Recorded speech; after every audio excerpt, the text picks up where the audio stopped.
Right. So next up, we're going to talk about DOIs and URLs and how this works. So I thought we could start by citing or trying to cite correctly this article here by Lefevre. So one of the things I just wanted to highlight first is sometimes you'll see this in a journal article where it'll say to cite this article, do it this way.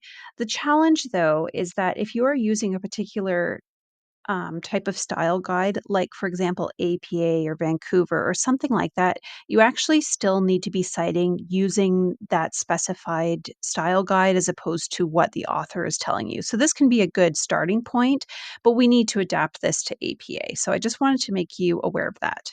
Now, if we hop over here to the reference list, I have this now in almost APA, but not quite, because I wanted to show you a couple of things. Now, the first thing is up until we get to the URL or the DOI, this reference is correct. So this is how you would cite this. But the next thing you have to decide is, okay, do I enter a DOI? Do I enter a URL? Or how does this work? So the general rule of thumb is if there is a DOI, that is your starting point. And actually, if we pop back over to here, we can see that there is a DOI. So, and it's actually already in the correct format. So I can actually go and just highlight this, bring this over here. I always like to paste it as a text, and then I can make sure that it's all the same font and hit enter. Actually, I don't even think that's the same font. Oh no, it is. Okay. So this would be how you would do a DOI.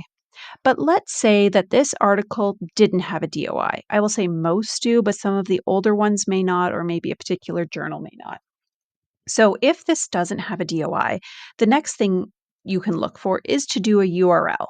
Now, one of the ways that students might do this would be to come and simply go to the browser and copy it. But I want to show you what's wrong with doing this potentially. So if I were to just enter this URL that I took from there, I've purposely gone and accessed this article through my University of Guelph account. Now, this one happens to be open access, so if you click on it, it should work. But sometimes what happens is, let's say that I had to log in using my credentials, that if you were to post or paste this URL into here, only people that are logged into Guelph with what their their credentials would be able to do this. So you actually can't use a URL if it is not open access that anyone on the internet can use. So um, this one does happen to be available on the internet, so you could just go and get the correct URL.